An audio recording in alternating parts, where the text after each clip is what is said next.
Hello there guys, in this video I will show you how to add snap filter to exciting photo.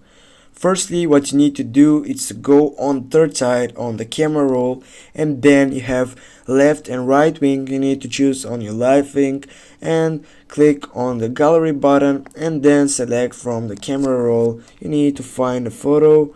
For example, I'm gonna use this one, and here as you can see I have an option on my left side by tapping on the pen.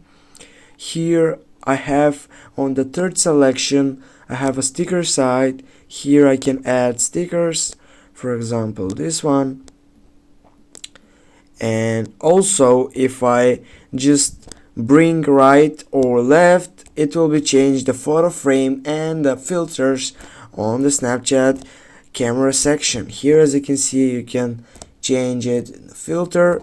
For example, this one for me it's quite simple and quite good.